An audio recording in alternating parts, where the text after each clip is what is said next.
குரு பூர்ணிமா ஒரு குருவுக்கு நம்ம செய்ய வேண்டிய கடமையை நம்ம பண்ணணும். அது நம்ம சின்ன வயசுலேயே நம்ம குழந்தைங்களுக்கு கற்றுக் கொடுத்தோம்னா அது ஒரு இன்ஸ்பிரேஷன் ஆகும், அது மாதிரி இருக்கும்.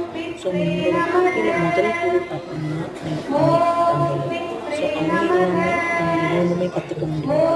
ஸோ அமிர்த வித்யாலயா அவங்க ஸ்கூலில் குழந்தைங்களுக்கு இன்னைக்கு குரு பூர்ணிமா பூஜையாக பாத பூஜை பெற்றோர்களுக்கு செய்ய வச்சு அவங்களுக்கு அதை சொல்லிக் கொடுத்துருக்காங்க. ஸோ இது ஒரு பெரிய ஒரு என்ன சொல்கிறது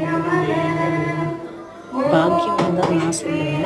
ஸோ ஒரு பேரண்ட்ஸாக ஒரு கிராண்ட் பேரண்ட்ஸாக அந்த குழந்தைங்களுக்கு பிளெஸ்ஸிங்ஸ் அண்ட் எல்லா ஆஸ்பெக்ட்ஸ்லையும் வந்து ஒரு டீச்சராக மென்டராக இருக்கிறது ஒரு புண்ணியம் பாக்கியம். ஸோ அதே மாதிரி அவங்களோட டீச்சர்ஸும் வந்துட்டு ஒரு best mentor and guru. Happy Guru Purnima to one and all.